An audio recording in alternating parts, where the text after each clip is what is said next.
The Princess Who Couldn't Stop Sneezing. Chapter number 6.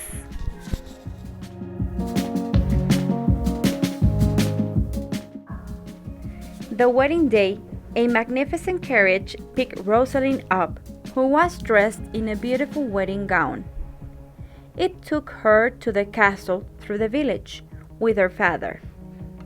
All the neighbors happily waved their hands as a farewell and wished her good luck as they went by.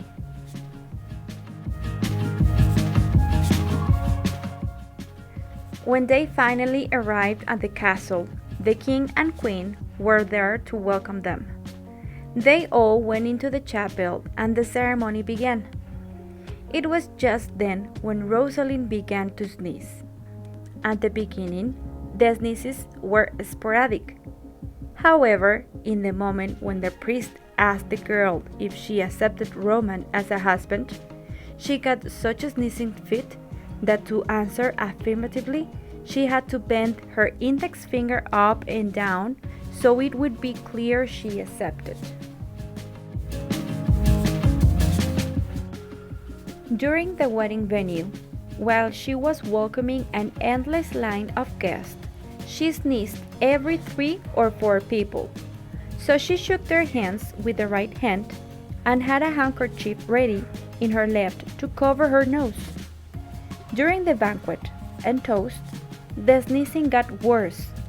She could hardly taste the food, and when they had to cut the wedding cake, she had to hold her breath to avoid sneezing on top of it. When the celebration was over, the king summoned the castle's doctor. The situation was beginning to distress him.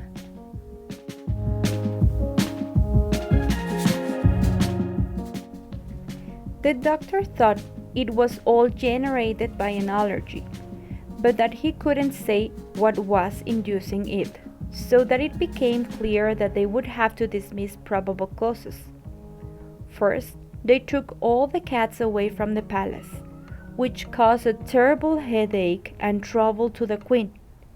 But given the seriousness of the problem, she had no choice but to accept to part from her beloved pet, which among all the other cats in the castle were taken to the vet's office for a vacation.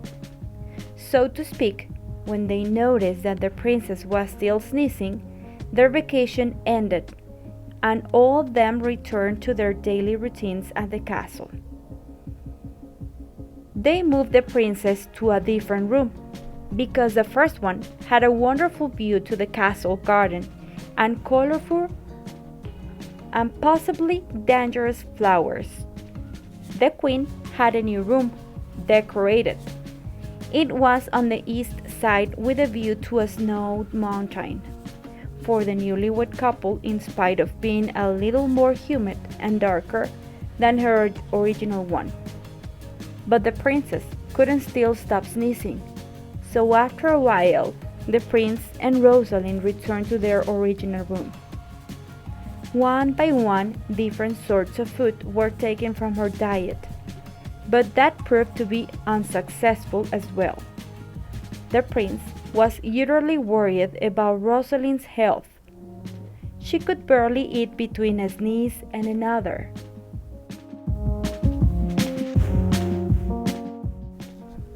The king spread an announcement throughout the kingdom that stated that any doctor, physician, healer, witch doctor, or any other person who could cure the princess would be richly rewarded. From that moment on, a lot of people started parading the palace.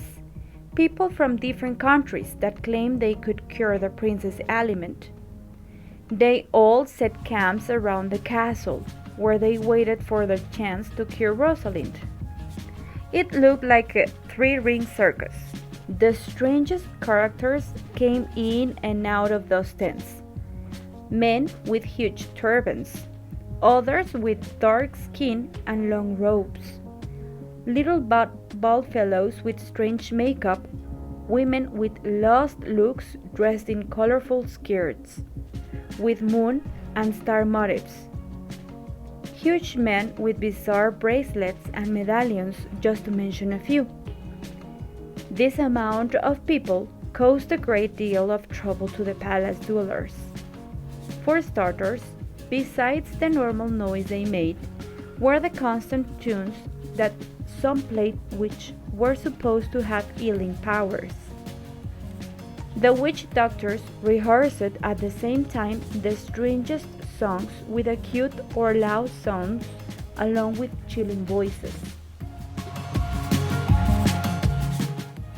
Another difficulty was to feed all those people and to do all their laundry.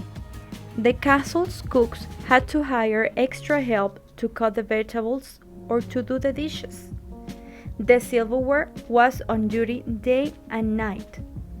Once it was used, a busy boy took the dishes to wash and they were used again immediately after. New glasses and dishes had to be ordered to the town's pottery.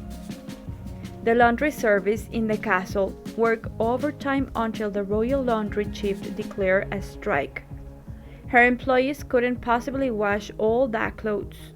So the prince proposed to fill the castle's pool with bubbles, turning it into a massive bathtub, so the people could jump into it, clothing included, solving both problems, personal hygiene and clothes washing. It was sometimes necessary for the royal guard to stop fights that were inevitable between so many and so different people. Some of them didn't speak the local language. One of the reports mentioned that imprisonment of a man who tried to draw the cat of an old pale lady with long dark hair for drinking the milk in his cereal.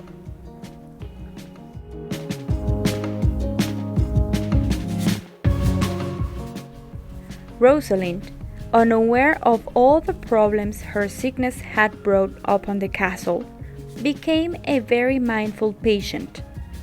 She did everything that she was told with the only hope to become as healthy as she was before. She endured mud baths in the middle of the night, hot compresses, saying strange prayers, gargles with salt water, jumping on a foot, throwing herself into a bed filled with baby powder, drinking aromatic teas, etc. She tried so hard that she was completely tired, and it was necessary to feed her through an IV serum. Unfortunately, instead of getting better, every day it went by, the princess got worse and worse. She had lost the beautiful gleam in her eyes and her rosy cheeks. Her hair shine was totally gone, and she appeared to be consuming little by little. Prince Roman desperately looked for a cure on the internet or someone who could heal his wife. He met several doctors, wizards, and healers, among others, who said to have miraculous cures to solve the problem. Roman brought everything they offered. Nothing appeared to have the secret ingredient that would finally aid his wife with her constant sneezes. The truth was that no one could find the origin of that strange sickness. That didn't give in one bit with the potions that were regularly used by the royal doctor for common allergies.